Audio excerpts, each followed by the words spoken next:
First ever factory outlet Mukunda jewellers ఇప్పుడు చందానగర్ లో April 19th గొప్ప ప్రారంభం.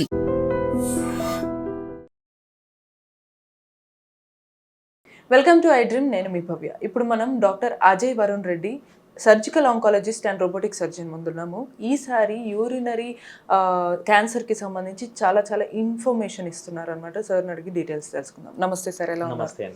సార్, ఈ యూరిన్లో అంటే బ్లడ్ రావడం అనేది ఒక రకంగా క్యాన్సర్ అనుకోవచ్చా? యూరిన్లో బ్లడ్ రావడం అనేది ఒక రెడ్ ఫ్లాగ్ సిమ్టమ్ అంటాం. ఓకే. అంటే మన బాడీలో కొన్ని సిమ్టమ్స్ ఉంటాయి. ఆ సిమ్టమ్స్ ఎప్పుడు వచ్చినా కానీ, ఎవరు వచ్చినా కానీ, ఏజ్లో వచ్చినా కానీ నార్మల్గా మనం ఖచ్చితంగా డాక్టర్ దగ్గరికి వెళ్ళి ఎవాల్యుయేట్ చేసుకోవాలి.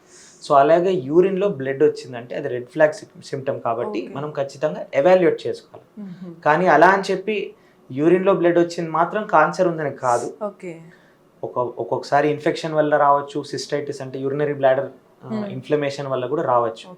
కానీ ఇందులో ఉండేటువంటి డేంజరస్ డయాగ్నోసిస్ అనేటువంటి క్యాన్సర్ని మనం ఫస్ట్ రూల్ అవుట్ చేయాలి. కాబట్టి ఖచ్చితంగా యూరిన్లో బ్లడ్ ఉంటే మీరు డాక్టర్ దగ్గరికి వెళ్ళి ఎవాల్యుయేట్ చేసుకోవాలి. లేట్ చేసి నెగ్లెక్ట్ చేయాల్సిన అవసరం అంటే కొంతమంది యూరిన్లో బ్లడ్ వచ్చిందంటే వేడి చేసిందేమో అనుకొని వెంటనే నార్మల్ అయిపోయి నెగ్లెక్ట్ చేస్తారు. లేదు, అది ఖచ్చితంగా మీరు డాక్టర్ దగ్గరికి వెళ్ళాలి. వాళ్ళు ఎవాల్యుయేట్ చేసి మనం అది క్యాన్సర్ ఉందా లేదా లేకపోతే ఇన్ఫెక్షన్ వల్ల నిర్ధారణ చేసుకుని మనం ఫర్దర్గా ప్రొసీడ్ కావాలి. సో ఎప్పుడు డిలే చేయకూడదు ఇలాంటి. సో ప్రాబబ్లీ సార్, వన్స్ ఒకవేళ క్యాన్సర్ అని కన్ఫర్మ్ అయిన తర్వాత, యూరోలాజికల్ క్యాన్సర్ అని ఫిక్స్ అయిన తర్వాత దాని సిమ్టమ్స్ ఎలా ఉంటాయి అంటారు? ఫస్ట్ అసలు అంటే యూరోలాజికల్ క్యాన్సర్ అనేది ఫస్ట్ మనం అర్థం చేసుకుందాం. ఓకే. యూరోలాజికల్ క్యాన్సర్స్ అంటే మనం యూరిన్ ఫామ్ అయి ట్రావెల్ చేసి స్టోర్ అయి బయటికి వచ్చే ఆ ట్రాక్లో ఎక్కడైనా ఉండే క్యాన్సర్ని యూరోలాజికల్ క్యాన్సర్ అంటారు. సో మన బ్లడ్ ప్యూరిఫై అయ్యి యూరిన్ ఫామ్ అయ్యేది కిడ్నీలో. సో అక్కడ కిడ్నీ క్యాన్సర్స్ రావచ్చు. ఆ కిడ్నీ నుంచి మనం యూరినరీ బ్లాడర్ అంటే మనం స్టోర్ చేసుకుంటే యూరినరీ బ్లాడర్కి వచ్చేది యూరెటర్ అంటారు. ఆ యూరెటర్లో కూడా మనకు క్యాన్సర్స్ రావచ్చు. ఇంకొకటి యూరినరీ బ్లాడర్ అంటే యూరిన్ అంతా వెళ్ళి మనకు పొట్ట దగ్గర స్టోర్ అవుతుంది అంటారే, అది యూరినరీ బ్లాడర్. అక్కడ కూడా క్యాన్సర్స్ ఉండొచ్చు. లాస్ట్ మనం మేల్స్లో యూరినరీ బ్లాడర్కి బయటికి వచ్చే దగ్గర ప్రోస్టేట్ అని ఒక గ్లాండ్ ఉంటుంది, అక్కడ కూడా క్యాన్సర్స్ రావచ్చు. సో వచ్చే ఆర్గన్ బట్టి మన సిమ్టమ్స్ నార్మల్గా ఉంటాయి. కిడ్నీ క్యాన్సర్ అనుకోండి, నార్మల్గా మనకు వెనక పక్క ఫ్లాంక్లో మైల్డ్ పెయిన్ ఉండొచ్చు. యూరిన్లో రెడ్ కలర్ అన్నది బ్లడ్ కూడా వెళ్ళొచ్చు, అది ఒక సిమ్టమ్. యూరినరీ బ్లాడర్ అంటే మనం పొట్టలో స్టోర్ అయ్యే ప్లేస్, యూరిన్ ప్లేస్లో ఉంటే మెయిన్ సిమ్టమ్ యూరిన్లో బ్లడ్ రావడం మీరు అడిగినట్టు. సో ఇవన్నీ సిమ్టమ్ బట్టి నార్మల్గా మనం ఎవాల్యుయేషన్ అనేది చేస్తాం. యాక్చువల్లీ యూరిన్లో బ్లడ్ రావడం అనేది మేజర్ సిమ్టమ్ అవ్వచ్చు, బట్ ఎక్కడ ఉంది కండిషన్ కానీ క్యాన్సర్ అనేది మాత్రం మీరు తర్వాత డయాగ్నోస్ చేస్తారు. కరెక్ట్. ఓకే సార్, ఇది కొన్నిసార్లు లైఫ్ స్టైల్ చేంజెస్, మిస్టేక్స్ వల్ల అవుతుందంటారా ఈ క్యాన్సర్? లైక్ కొంతమంది యూరిన్ చాలాసేపు ఆపుకోవడము, అది ఆపుకోవడం వల్ల ఏమైనా ఇబ్బంది అవుతుందంటారా? యూరిన్ చాలాసేపు ఆపుకోవడం వల్ల నార్మల్గా అట్లా ఏమి క్యాన్సర్కి ఏమి లీడ్ ఆన్ కాదు. కానీ యూరిన్ వాళ్ళు ఆపుకోవాల్సి వస్తుంది, లేకపోతే వాళ్ళు టైంలో వెళ్ళలేకుండా ఉన్నారు అంటే ఏమన్నా అక్కడ గ్రోత్ కానీ ట్యూమర్ కానీ ఉండి అడ్డుకుంటే అలాంటి సిమ్టమ్ రావచ్చు.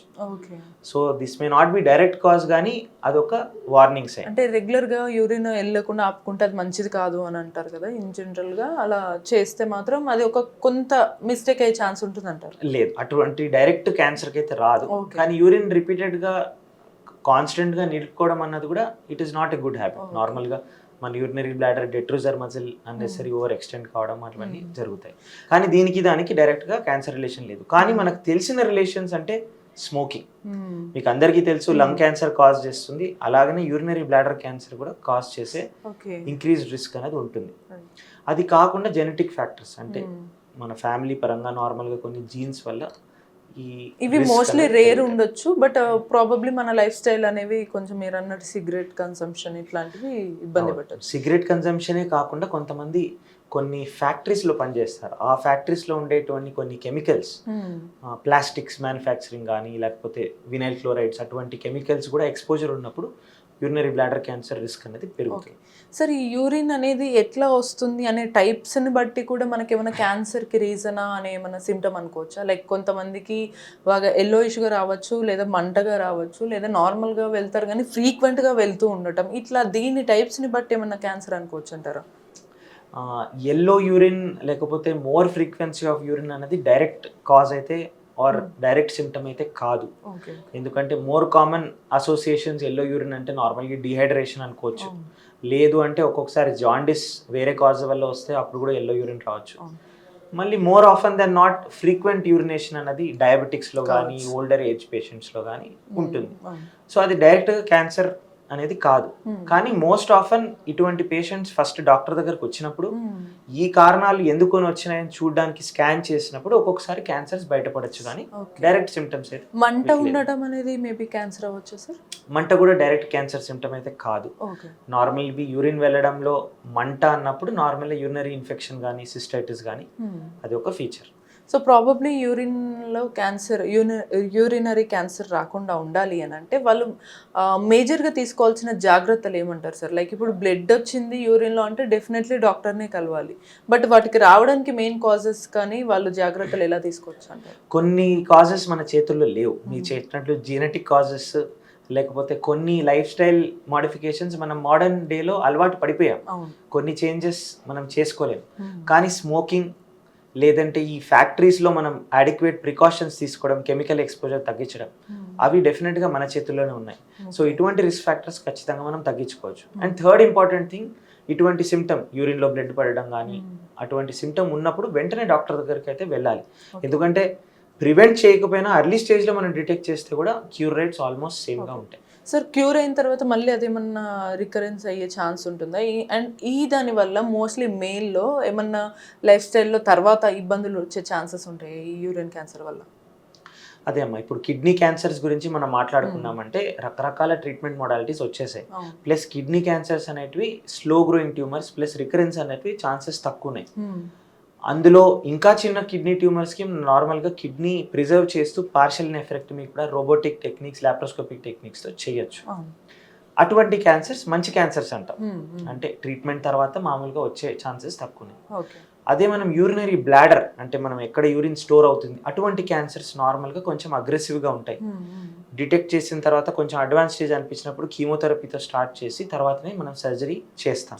సర్జరీ చేసిన తర్వాత కూడా మామూలుగా యూరినరీ స్టోరేజ్ కెపాసిటీ ఉండదు కాబట్టి మనం డైవర్షన్ స్టోమా అటువంటివి చేస్తాం.